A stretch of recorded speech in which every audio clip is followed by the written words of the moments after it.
tayangan video itu telah disekat di Malaysia ini.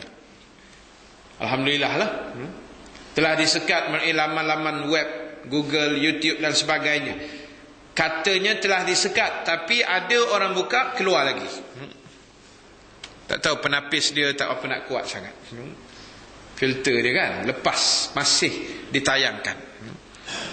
Jadi tuan-tuan, ini memang dakwah orang-orang musuh Islam. Tapi pada saya, benda yang berlaku tu kita selalu sebut, setiap perkara yang berlaku memang ada hikmah. Pada saya hikmah dia mudah saja. Ini akan menaikkan balik semangat orang Islam yang dah lama tidur, yang dah lama lena dengan dunia entah apa-apa ni. Last dulu, kalau tuan-tuan ingat, lakaran kartun Nabi kan, di Belanda masa tu, berapa tahun lepas tu. Menaik semangat kita balik. Lepas tu sejuk balik, kena dengan sukan Olimpik apa semua ni, sejuk balik. Ni dia naik semangat balik. Jadi tuan-tuan, kita lihat semua itu pasti ada hikmah, menggambarkan kuatnya jasad dan jiwa orang Islam yang pasti tidak membenarkan nabinya diusik, walau apa keadaan sekalipun. Jadi kerana itu, kalau perasaan itu ada pada kita, insya-Allah ciri beriman pada Nabi sallallahu alaihi wasallam wujud dalam diri kita. Baik, kemudian Nabi pesan juga, saya mengambil kesimpulan dalam hadis tu. Nabi kata at-taqwa hahuna. Nabi sebut at-taqwa hahuna 3 kali, sambil Nabi mengisyaratkan jarinya, tangannya di atas dadanya. Nabi kata takwa itu duduknya di sini. Takwa itu duduknya di dalam dada manusia. Jadi muslimin muslimat, sifat takwa, beriman, kepercayaan pada Allah, ini adalah perkara wajib, perkara penting, perkara mustahab yang tak boleh direnggang dan dipisahkan dalam kehidupan seorang manusia. Tak boleh direnggangkan. Sebab sering saya menyebut di mana-mana, dengan berlatar belakangkan keimanan kita, ketakwaan yang kita ada, kepercayaan pada Allah dan Rasul, itulah sebenarnya yang meletakkan diri kita menjadi manusia-manusia yang akan dilihat, dinilai dan diperhatikan oleh Allah setiap apa yang kita buat. Sebab itu muslimin muslimat, saya suka berkongsikan. Sebenarnya kalau kita perhatikan betul-betul, tengok balik satu demi satu, arahan Allah, larangan Allah, apa yang telah berlaku di zaman Nabi sallallahu alaihi wasallam, umat-umat yang terdahulu, pengajaran-pengajarannya, saya boleh buat satu kesimpulan dia begini. Sebenarnya kita ni kalau tengok betul-betul, nak masuk syurga sebenarnya terlampau senang. Dan sebenarnya nak masuk neraka juga terlalu senang. Dua-dua senang. Pasal apa yang kita rasa susah? Sebab kita selalu wiridkan perkataan susah tu. Oh ya Allah Ustaz, susah masuk syurga ni. Nampak? Susah Ustaz nak bangun malam, belum buat dah wirid tuan. Itulah jadi dia. Belum buat dah masuk dalam kepala otak kita, susah. Susah Ustaz nak pergi tawaf masa haji ni. Susah nak pergi melontar ni. Paling susah nak pergi haji. Nama tak naik-naik lagi. Kota pula tak dapat. Tak dapat lagi ni tuan-tuan, berdebar-debar ni. Kota tambahan belum dapat. 25 syarikat swasta sedang berdebar-debar menunggu kota tambahan 10,000, belum dapat. Lan rayuan yang kedua. KT pun dah terbang dah semalam kan. Pagi semalam dah start dah terbang. Jadi tuan-tuan dah sampai pun Madinah. Yang KT 1 tu dah sampai Madinah dah. Jadi seandainya, ini seandainya ya, kalau sampai ke penghujung ni tak dapat 25 syarikat ni wahara, kerugian dianggarkan 76 juta ringgit untuk semua syarikat ni. Sebab semua dah labur, dah bayar. Orang kata pajak hotel tu semua syarikat dah buat. Macam kami sendiri pun daripada Zafiz pun dah bayar 9 juta untuk 3 hotel. Yang lain-lain 10 juta, dia 5 juta, macam-macam. Maknanya dari segi lokaliti penempatan memang sudah ada, tapi kota aja tak ada. Tak tahu apa hal pula tahun ni, lambat sikit. Tapi pada saya sama juga macam cerita penghinaan tadi. Setiap yang terjadi itu adalah hikmah dia tu. Walaupun kita yang menunggu nama tak naik, berdebar-debar je rasanya kan. Orang sebelah dah buat kenduri dah. Kita tak buat-buat lagi. Nak buat macam mana Ustaz? Nama pun tak naik. Tak payah buat kenduri, balik haji baru buat kenduri. Orang kita ni semangat dia sebelum pergi haji buat kenduri dulu. Sebab pernah terjadi 1 tahun tu, orang dah buat kenduri, tengah dah pegawai tabung haji yang menghantar surat kan. Tahun tu ada satu kes, banyak kes sebenarnya, dah naik nama, dah dapat KT, dah boleh nak terbang, last minute betul-betul terpaksa dibatalkan sebab Saudi tak bagi pergi pula. Jadi ada satu kes tu sampai tahap pegawai tabung haji tu bawa surat pembatalan, nak hantar ke rumah orang yang berkenaan. Dia sampai-sampai tengok-tengok orang tu dah siap dengan beg, dah tengah azan depan rumah dah. Main-main tuan-tuan. Apa perasaan pegawai tabung haji tu nak mengantar surat tu? Pergi-pergi tengok kawan tengah azan, bagusnya mendayu-dayu. Azan orang Melayu nak pergi haji ni macam azan semerah padi tu. Tak apa yang sedih benar tak tahulah. Cuba azan kanak-kanak sikit macam Arab azan tu kan. Dia sedih je azan tu yang melangih-langih tu. Macam semerah padi tu. Jadi sampai akhirnya pegawai tamu haji itu tak jadi nak ulur surat pembatalan. Surat tu nak beritahu tuan haji dan mak haji tak boleh pergi, tak jadi. Tak boleh pergi. Memang tahun tu tak dapat pergi. Dia tengah azan dengan tarik beg. Ni dah gantung dah ni. Macam mana tuan nak buat? Akhirnya pegawai tamu haji tu kata tak sampai hati. Biar pergi Kelana Jaya, bagi kat Kelana Jaya je. Apa-apa hal senang. Kan? Dia bagi depan pagar tu kan, tak balik kawan tu, kena parang ke apa, mana tahu. Ini cerita ujian orang nak pergi haji. Nabi pun dah sebut haji itu kusut dan masai. Haji itu kelang kabut, hara, kacau bilau. Haji itu memang macam tu. Memang berdebar-debar ni tak dapat lagi ni kan. Tetapi insya-Allah saya yakin akan dapat, mudah-mudahan. Harap-haraplah kan. Kesian dekat jamaah yang dah memang badan di sini, hati dah sampai Mekah dah. Jadi tuan-tuan, Nabi kata takwa itu dalam dada kita. Dan ingat tadi saya sebut nak masuk syurga, nak masuk neraka sebenarnya terlalu senang. Saya bagi contoh. Sebab itu kita kena buat apa sahaja perkara yang baik, walaupun kecil, tapi buatlah dengan hati yang jujur dan ikhlas. Sebab dia begini. Tuan-tuan dengar baik-baik. Allah Ta'ala nak tengok apa yang kita buat. Yang Allah nak tengok ialah apa yang kita buat. Bukannya Allah nak tengok banyak mana yang kita buat. Allah hanya nak tengok apa yang kita buat, bukannya banyak mana yang kita buat. Bila Allah hantar semayang, dia nak tengok kita semayang je.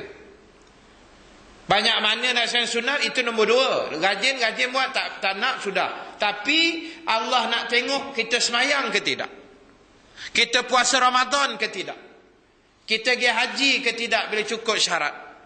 Dan setiap yang kita buat tu, walaupun kecil walaupun besar, Allah nak tengok nilai keikhlasan. Kita tidak tahu, entah-entah dengan sebab hari ini kita sedekah RM2 dalam tabung surau dengan hati yang betul-betul ikhlas, itu menjadi sebab kita masuk syurga, kita tak tahu. Ataupun entah-entah kerana hari ini kita keluar surau curi selipar ustaz, menjadi penyebab boleh masuk neraka, kita tak tahu. Sebab contohnya ada. Saya bagi contoh. Cerita yang saya nak bawa ni, ringkas-ringkas ni, semua cerita yang terkenal dalam sejarah, dalam hadis. Yang pertama, zaman Bani Israel yang membunuh 100 orang tu. Kan? Tuan-tuan boleh bayang hati dia macam mana agak-agaknya. Hati orang yang bunuh 100 orang tu, tuan-tuan, agak-agak hati dia tu macam mana agak-agaknya tu. Hati dia kering ke tak kering agak-agak. Pagi-pagi bangun fikir, hari ni aku nak bunuh siapa. Main-main punya kerja itu.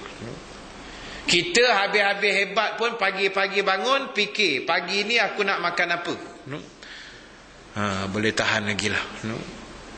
Ada orang Malaysia pagi-pagi bangun, pagi ni aku nak makan siapa. Ni orang politik ni. Siapa aku nak bahas belak lepas ni kan. Yang Bani Israel tu pagi-pagi bangun, aku nak bunuh siapa hari ni. Punya handal dia. Jalan-jalan, orang cari pasal je, zap bagi, mati seorang. Cari pasal je, bunuh, mati. Sampailah 9 orang yang ke-99, baru datang insaf. Allahu Akbar. Nak ceritanya, Allah boleh bagi keinsafan tu, walaupun dosa kita dah menimbun, Allah boleh bagi lagi. Sebab rahmatnya luas. Sehinggalah dia menyesal, orang yang ke-99 tu, dia baru dia menyesal. Kita pun tahu cerita dia. Akhirnya bertembung dengan seorang yang dikatakan abid, ahli ibadah, rajin buat ibadah. Sebab itu tuan-tuan kena ingat, abid ini tidak semestinya dia alim. Abid kadang-kadang dia tak tahu apa benda dia buat, dia rajin sembahyang tapi tak faham. Akhirnya dia bertemu dengan abid itu, dia kata, wahai Tuan, saya dah bunuh 99 orang. Ada tak ruang Allah nak terima taubat saya? Dengan confident abid tu kata, memang tak ada harapan Pak Raya ni. Dia pun ni angin, cucuk abid tu mati, cukup 100. Abid bukan reti nak jawab sangat kan. Dia silap bagi jawapan. Dia kata tak ada harapan. Kalau seorang pun kau bunuh dan masuk neraka, cuba fikirlah 99 orang ni. Neraka mana nak terima agak-agak ni. Naik angin kawan tu, zap sekali cukup 100. Menyesal balik. Jalan-jalan jumpa ulama. Ni kehebatan ulama ni, cerdik. Bila menjawab tu cerdik para ulama ni. Tanya soalan yang sama, ulama tu kata, rahmat Allah lebih luas daripada dosa yang kamu buat. Pergilah kamu di kampung seberang tu, orang dia baik-baik, pergi bertaubat di situ. Ringkasnya, dalam perjalanan mati kawan itu. Dia dah bunuh 100 orang, mati dia. Akhirnya timbul perbalahan di kalangan malaikat. Dia punya pasal malaikat yang berbalah. Malaikat rahmat dengan malaikat azab. Malaikat azab kata, roh dia aku punya, nak bawa ke neraka sebab dah bunuh 100 orang. Malaikat rahmat kata, roh dia aku punya, sebab dia dah bertaubat, aku nak bawa pergi syurga. Berbalah-berbalah, akhirnya Nabi kata, Allah berfirman, qisu ma baina fil ard. Allah kata, wahai malaikat, tolong ukur jarak dia mati itu kat mana paling dekat. Tempat dia mati itu kalau lebih hampir dengan yang dia bunuh orang ke-100 tadi, bawa masuk dia ke neraka. Tapi kalau jasadnya lebih hampir dengan kampung yang dia nak bertaubat, maka bawa dia pergi syurga. Sehingga dikatakan dalam riwayat, lebih sejengkal saja hampir dengan kampung yang dia nak bertaubat, akhirnya malaikat rahmat ambil roh dia, bawa pergi syurga. Maknanya apa? Itu yang saya kata bukan susah nak masuk syurga tadi. Maknanya dengan keikhlasan dia bertaubat, Allah tak pandang dah yang dia dah bunuh beratus-ratus orang tu, Allah tak pandang. Tengok berapa ikhlas pula kita nak bagi. Jangan cakap aja, praktikal kena buat. Jadi tuan-tuan, apa tadi? Ini bukan boleh ada orang bangun ni terganggu. 100 nyawa tadi kan. Allah tak pandang dah yang dia dah bunuh 100 orang tadi, tapi Allah tengok ikhlas dia. Tutup kes yang 100, hantar ke syurga. Nampak? Dosa banyak tu. Tapi dia bertaubat. Dan bukanlah bermakna saya nak kata ke tuan-tuan, tuan-tuan boleh bunuh-bunuh orang pula lepas ni, janganlah. Kan dia SMS kat ustaz, baru 55 orang ustaz kata dia. Siapa nak menjawab tu? Bukan suruh boleh pula bunuh, tapi maknanya nak gambar besar manalah dosa manusia ni. Kalau dia betul-betul terantuk sekali, dia bertaubat, tutup kes. Habis yang lain-lain tu Allah tutup punya. Allah buka diary baru tuan-tuan. Itu satu contoh. Kes kedua, perempuan pelacur yang bagi minum anjing yang kehausan. Kerja dia melacur tiap-tiap hari. Akhirnya satu hari balik daripada kelab malam tu kot, terserempak seekor anjing yang macam nak mati dah, kehausan. Dia pun usahalah ambil air dengan tumit kasut dia tu, cedok bagi anjing tu minum sampai nampak segar sikit. Dengan kasih sayang dia pada haiwan tadi, ikhlas dia nak tolong anjing, akhirnya mati perempuan itu, bawa pergi syurga. Sebab nilai dia membantu makhluk yang bernama anjing. Dia bantu makhluk yang nama anjing tu. Niat dia betul-betul ikhlas. Allah tutup kes pelacuran dia tu. Cuba tuan bayangkan, kita bantu manusia, tuan-tuan. Kita tolong orang, bukan tolong binatang saja. Kita tolong orang ni. Kita bagi duit sikit, bagi derma, bagi sumbangan, bagi baju, hantar pakaian, dekat pelarian-pelarian dan sebagainya. Dengan ikhlas kita buat, tuan-tuan, saya yakin kita boleh masuk syurga. Bayang perempuan tadi dengan dosa melacur, dosa membunuh, kita tak buat benda tu, insya-Allah Tuhan akan tengok apa yang kita buat. Itu dua kes. Satu kes lagi dalam hadis sahih disebut oleh Nabi sallallahu alaihi wasallam. Kisah seorang nenek atau perempuan tua. Hidup zaman Nabi, rajin semayang, rajin puasa, rajin kuliah. Tiba-tiba mati perempuan tu, Nabi kata dia ahli neraka. Sahabat yang mengenali berasa terkejut.